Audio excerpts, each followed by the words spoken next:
who are committed to relationship science and increasing access to research on relationships. This is the third in our 5 presentation series. Our presenter is Chélynn Randolph. Chélynn Randolph is a third-year doctoral candidate in marriage family therapy program at Florida State University. In 2016, she graduated from East Carolina University, located in her hometown of Greenville, North Carolina, with a Bachelor of Science in Family and Community Services with a concentration in Family Studies. Chélynn went on to attend Appalachian State University, located in Boone, North Carolina, where she received her MA in MFT, Marriage and Family Therapy, and a certificate in Systemic Multicultural Counseling in 2018. Chélynn continues her work as a therapist in the Tallahassee community, where her private practice, Beyond Barriers Consulting, Counseling and Consulting, where she specializes in helping people manage stress and anxiety. As a researcher, Chélynn focuses on people of color's experiences with the mental health system and their perceptions of therapy. She is currently conducting a study on Black Americans and their ability to overcome the barriers and stigma associated with receiving therapy. During her time as a doctoral student, she has given research presentations at the National American Association for Marriage and Family Therapy Conference, served as an abstract reviewer for departmental showcases, and was a Journal of Marriage and Family Therapy apprentice reviewer. More recently, she was selected to be one out of 10 2020 New Writers Fellows with the Family Process Institute, with her manuscript titled Shifting the Narrative, an intersectional approach for young adult women of color. When Chélynn is not seeing clients or doing research, she is serving as a mentor for first-generation college students in the FSU Bridge to Graduate School program. Outside of that, she spends her free time binging TV shows, video calling loved ones, listening to music and podcasts, and hanging out with her dog, Harold. So without further ado, this is Chélynn Randolph. She will share her screen with you guys.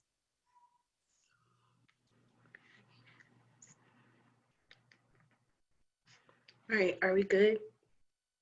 See? Okay. First, I want to say thank you all so much for coming, and a huge thank you to the Relevate team for allowing me to come and talk to you all about destigmatizing therapy in communities of color.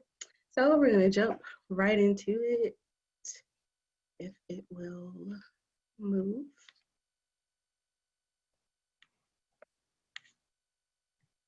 Okay, yes, so first I'm going to talk to you guys about why I do the research I do, or my why. Next, I'm going to talk to you all about my systematic research synthesis, or SRS, and I promise I will explain what that means when we get there.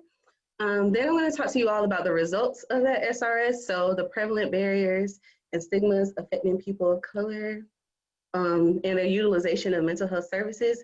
And then the part I'm sure everybody wants to hear, we're going to talk about the ways we can start destigmatizing therapy.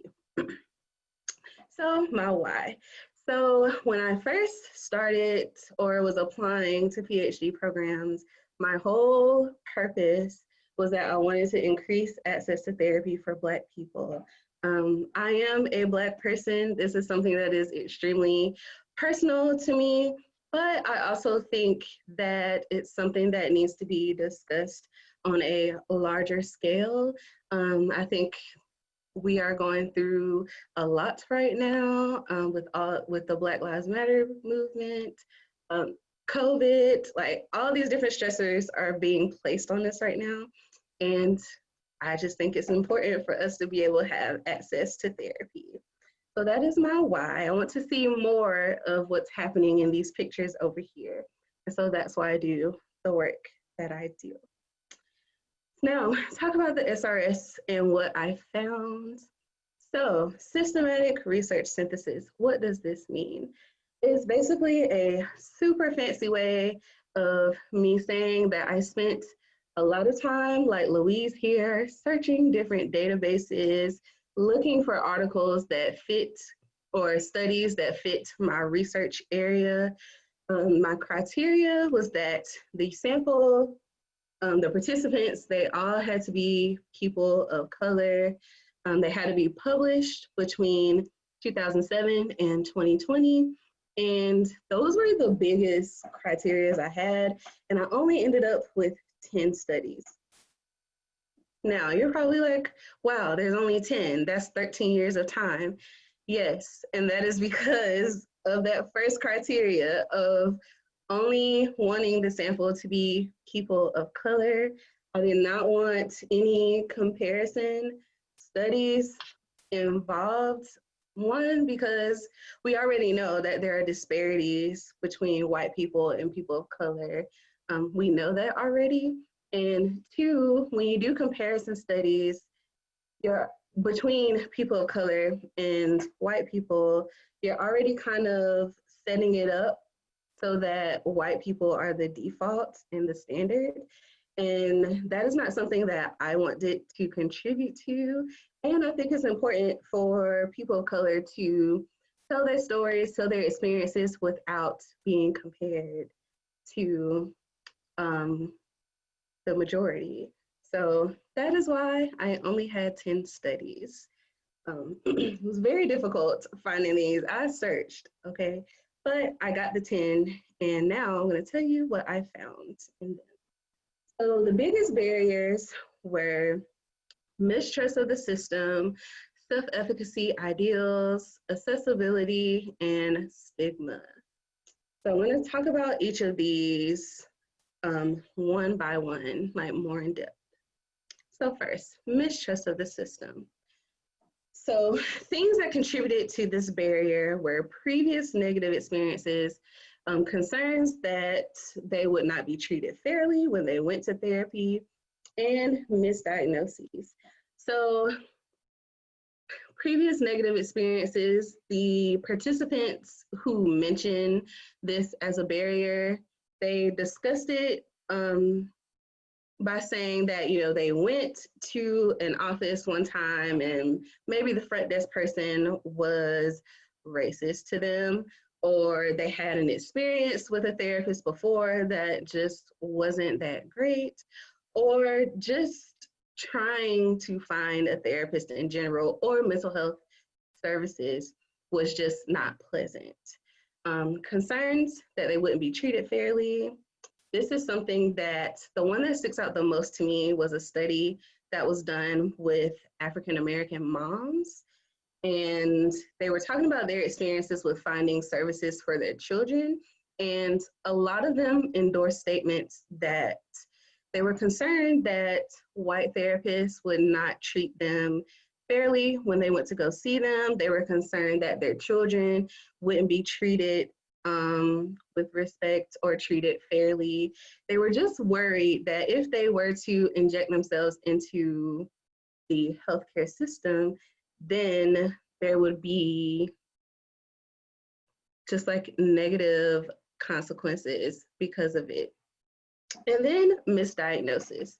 I think we hear all the time about people being misdiagnosed when they go to the doctor, when they go to a psychiatrist.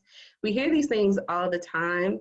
And so this was something that was also prevalent throughout the 10 studies that I found. And it's interesting because I know for me, I don't think about therapy as a part of the larger like healthcare system, like medical system, but we definitely are. Sometimes I think of therapy as like this own little bubble, but it's really not. We're definitely a part of the system and we contribute to it. So that's mistrust of the system. Next, self-efficacy ideals. The idea that their mental health is something that only they can fix and not inviting strangers into personal matters.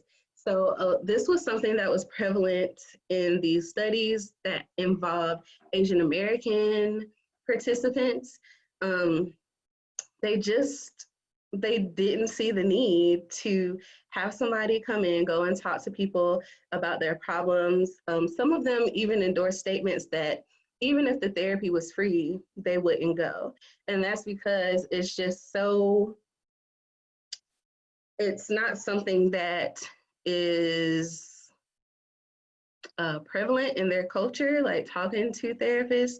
And so it's like, okay, I can handle this on my own. Like, it's my mental health. I'm the one that's going to be able to fix it.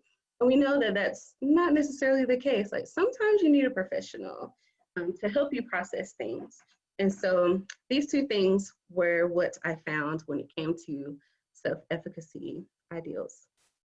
Next is accessibility. And so accessibility is just kind of like the broader term that I decided to use for these three things. But finances is definitely the one that popped up the most across the studies. And that is something that is hard to fix, I would say. There, we already know that there's a wealth gap between people of color and white people. We know that depending on your race, there's an even wider gap. And so for some of them, it's hard to justify paying $150 for an hour-long session, especially when you may not be able to find someone who can take your insurance. And so finances was something that was mentioned across the board. Transportation was also something that was mentioned. This was more so for the samples that had more people in like rural areas where it was hard for them to, maybe they live like 30 minutes to an hour away from the closest therapist. And so it was difficult for them to be able to access the help that they needed. And then just the lack of knowledge of where to receive services. This was something that was prevalent with younger people. So adolescents, college age people, they just didn't know where to go to find services, especially adolescents. I mean, they're children, right? So it's going to be a little bit difficult for them to even navigate all of this. But for college students, for some of them, we know if you've ever been to college, you know that the University Counseling Center stays full. It's very hard to get in there.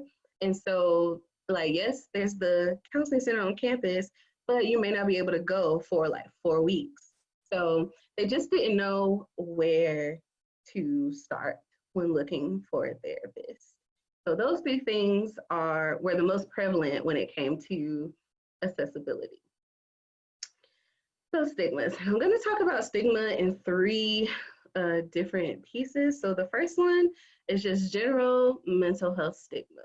And things that contribute to this are media depictions of mental health issues and general lack of support for mental wellness in our society as a whole.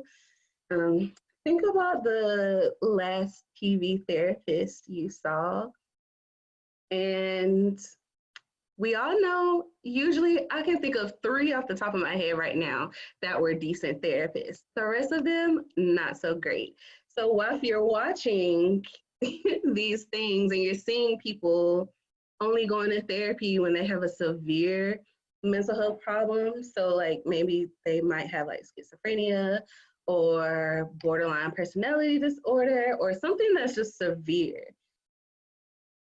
it contributes to this general mental health stigma because it's like, oh, I don't need to go to therapy. I don't have those kinds of problems. And I don't want to see a therapist. They like treat their clients poorly, if you go by what the media says. So that contributes to the larger mental health stigma. And then just a general lack of support for mental wellness in our society. When we think about mental health, it's definitely something that's seen as something that's like secondary or not really a part of your general health. And that is something that needs to change in order for us to combat some of this stigma. Because if you struggle to find somewhere to receive services and maybe your state doesn't really have like policies in place to ensure that people who need these services get them, it's definitely going to be a lot harder, and it contributes to this stigma. Next is community stigma. So when this was mentioned in the studies, it was mentioned as this fear of being ostracized from community support. So lots of people concerned that if the people they were with, the people in their neighborhood, their church communities, were very worried that if they found out that they were seeking services or receiving services, that they would be ostracized, that they would be talked about. And that essentially leads into family stigma. And that is where we learn to stigmatize therapy. We learn to stigmatize therapy from our families. If you think about your family and you think about the people who struggle with mental health issues or any issue, really, and you think about how you may have heard some of the adults in your life talk about them, the way they discuss mental health issues, sometimes it's not a welcoming environment to open up to them and be like, hey, I am struggling with this. Can somebody help me receive services? So family stigma is much like community stigma. I really wish there was a way I could have had arrows going up as well, because while it starts with the general stigma and trickles down, it's like a loop. It goes down and back up. And so those are the stigmas that I found within my studies. So now we're going to talk about destigmatizing. So first, we're going to start with things that everybody can do, whether you are a therapist or not. Then we're going to talk about mental health professionals and the things that they can do in order to begin destigmatizing therapy. Then I'm going to talk to the program directors and the program faculty. I don't know how many of them are on here right now, but I do know there are some people up here who would like to be program faculty one day. So that will be for y'all. Okay, so everybody. Very first thing, and the one that is the most simple, is changing our language around mental health issues. Now, I air quoted simple because this is really hard. For me, there are words that I'm trying to eliminate from my everyday vocabulary. Those words are crazy, dumb, and stupid. So these are words that you don't really think about them when you're using them. You're just saying stuff, right? But these are ableist terms. And so it's very important that in order to begin this stigmatization work, that we start to change our language around the way we discuss mental health problems. Also, if you've been to therapy, talk about your experiences in therapy, even the bad ones. It's really important for normalizing if we talk about our experiences in therapy. Talk to your friends about your therapy appointments. Tell them, hey, I found a therapist. If you're looking for a new therapist, you hate your current therapist, talk to them about that too, because it's all a part of the process of destigmatizing and normalizing. And if I can't tell you the amount of people I've had, clients that I've had that have come to me and said, my friend told me that they went to therapy, and so I decided that I would try it too. So it's really important that we talk about our experiences with therapy. Okay, next is the mental health professionals. One thing you can do is have a sliding scale. This is something that if you work in an agency, you may not have as much control over, but if you're private practice, consider using a sliding scale. It just makes it so that people who usually can't afford therapy are able to afford it. The next two kind of go hand in hand. So outreach / advertising, and then creating partnerships with local agencies. Get out in your communities and go to local agencies that maybe help people who are low income, at-risk youth, like things like that. Go to them and tell them, hey, I'm a therapist in the community. I would love to work something out where I can provide services to the people you work with at a discounted rate, free, full charge, whatever. But just kind of creating that partnership gets you out in the community, and it helps people who may not otherwise seek that out. And then cultural humility. So this is something that could go on all three. And cultural humility is just the idea that we are always working on our biases. We all have them. It's a lifelong thing we're going to have to work on and try to combat. And so just keeping in mind that you will always be learning more about cultures that are not your own, even your own culture. I learn something new every day about Black people. And so it's just something to keep in mind as you're seeing people of color, that you're really checking yourself and your biases as you're seeing them. And then lastly, program directors and program faculty. So recruiting students of color for your therapy programs is a huge way to help with destigmatizing. We need more people of color who are therapists. And that's not to say that just because a client's race matches their therapist, that is going to be a perfect fit, because that's not necessarily the case. But it kind of cracks that door open that makes them say, okay, maybe I'll try it. I found a Black therapist. I found a Chinese therapist that looks like me. Maybe I'll try it and see what happens. So I think that is a very important step for faculty and program directors. And then just making sure you're discussing stigma throughout the curriculum and not just in your diversity and multicultural classes. I think this is something that helps us remain accountable, so that it doesn't just fall on the person who's teaching multicultural. That is something that everybody is involved in discussing, because I can speak for MFTs, I can't speak for other disciplines, but I know that the models we use and the models we are taught weren't necessarily thinking about people of color when they were being created, right? And I think that's important to discuss throughout the therapy curriculum. And I think that's it.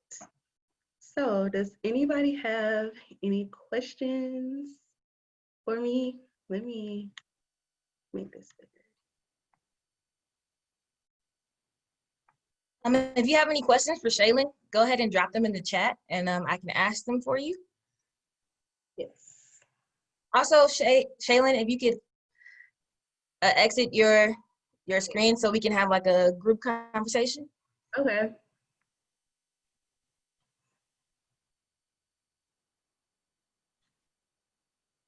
Is there, okay.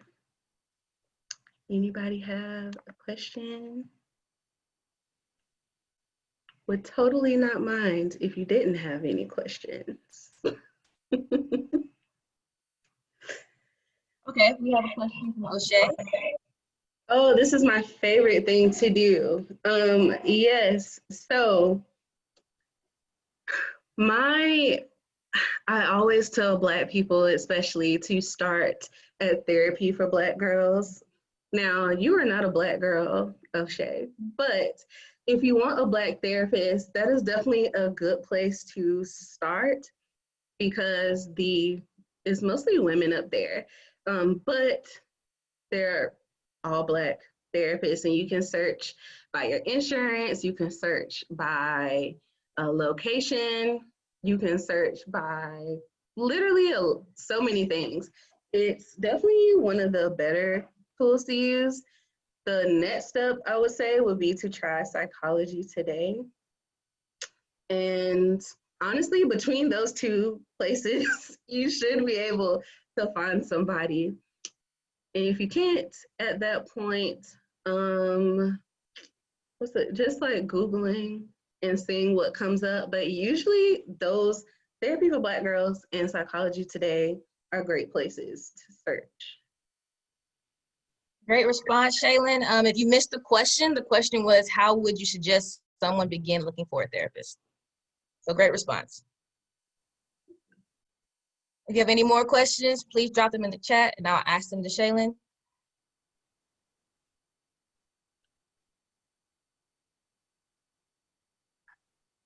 No? Okay, we have a couple. Okay, so one from Christina. Can you speak more about language and other words you can think of that you want to change or avoid? Crazy, dumb, and stupid are the three that I would say that that's at the forefront. Those are the ones I hear the most from other people. Um, those three I would say are definitely like the top three. Also, the R word that I will not use, but that word especially, let's try not to use that anymore. I'll type it out, but I don't want to say it. Um, it just, there are just other words we can use. So when when I want to say, like, wow, like that's crazy, I'll say, oh, that's ridiculous, that's silly, that's, I don't know. Those are the two that are coming up. I might say like, oh, like that's wild or something like that. Like literally anything else I can think of besides crazy. And if I want to say like dumb or stupid, I'll just say that just really is not smart. Now, granted, that's like a lot of words like to say, but like I'm really trying hard not to use those terms. Yeah, you're welcome. Oh yeah, Okay. so yes, that's the word. Don't use that word anymore. Yeah. So your next question comes from Tanya Randolph. Her question is, do you accept Medicaid insurance at your site? Also, do you suggest that we seek a therapist even when we are in a good place? So no, I do not accept that. That's because I can't right now. You have to be fully licensed in order to accept insurance. I honestly am not even sure that marriage and family therapists can accept Medicaid. I don't know. But there are some therapists that do accept Medicaid. So if you have it, you can definitely find someone who will see you. Um, and yes, so if you're in a good place, so the way I usually answer this question is that you don't have to be in crisis to see a therapist.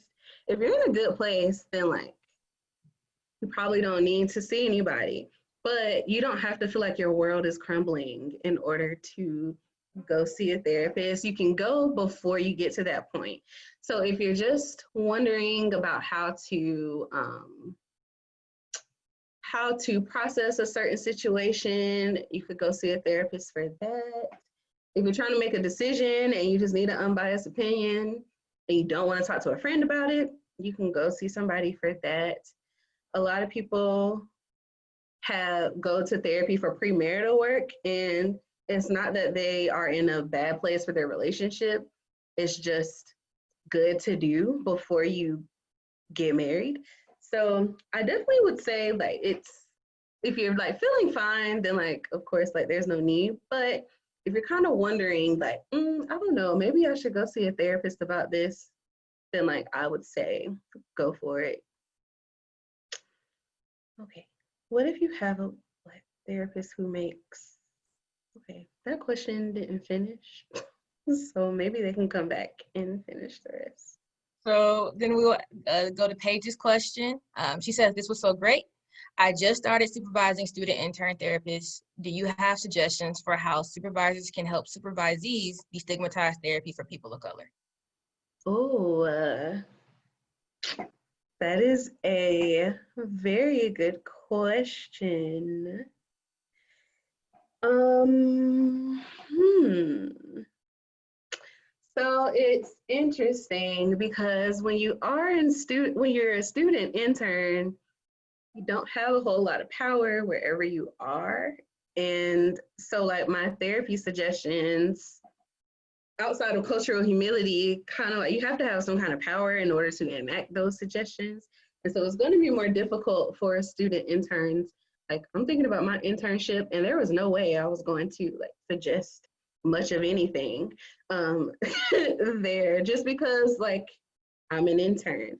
But as far as like when they're in therapy with people of color, definitely emphasizing cultural humility is a big thing. Having them talk to their clients about race, and if they are, like, if your person is white, really for all people, but if your supervisee is white and they have a client who is Black, making sure that they talk to their client about what it means for their client to be seeing a white therapist. Even that can be uncomfortable, but I think it's something that is necessary. So having them talk to their clients about race, ethnicity, all of those things, I think is really important. Okay. Okay, so that question from earlier is finished. So what if you have a Black therapist who tells you that you are just seeking attention opposed to helping to deal with your issues such as severe anxiety? The devil happened to my computer. Find a new therapist would be my suggestion. Your therapist shouldn't be saying things like that to you, even if you, I mean, okay. There are different therapy philosophies. I come from a place where my client could tell me anything and I'm going to help them, even if they're lying, like, okay, I'm going to help you with the lie that you just told me. So, like, I'm of the mind that your therapist really shouldn't be telling you that you're seeking attention when you're telling them that you have anxiety, or this is like an anxious response. So I honestly will find a new therapist. And I think that goes back to my point earlier I made where it's like, I don't know your race either. I'm making a lot of assumptions. But it just because your race matches doesn't necessarily mean that it's a good fit. So I would find a new therapist.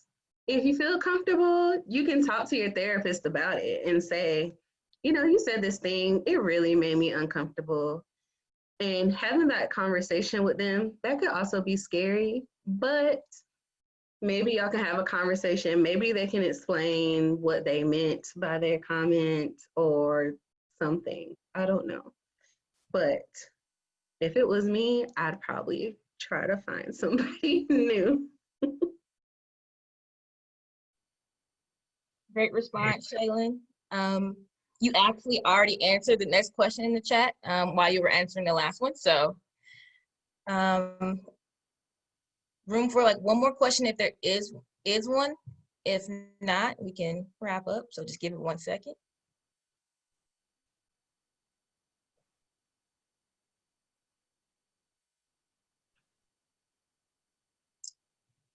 Okay, so I'm not seeing any movement in the chat. So I would like to say thank you so much for presenting. You're getting a bunch of accolades. People loved it. So Thanks for having me. This was so nice. I'm really glad I got to do this. So yeah, if anybody, oh, let me put my contact information in here. If anybody wants to contact me and ask me more questions, you can do that. You can send me an email to my student email and I will try to get back to you. awesome. Thank you, Chélynn. If you, thanks again, everyone, for attending tonight's RelTalk. If you enjoyed it, please join us next week for Hannah Morris Scobo's RelTalk on social relationships and self-perceptions of aging. Also, please watch for a brief feedback survey that we will email to you. Again, thank you so much. You guys have a great evening. Bye, everybody.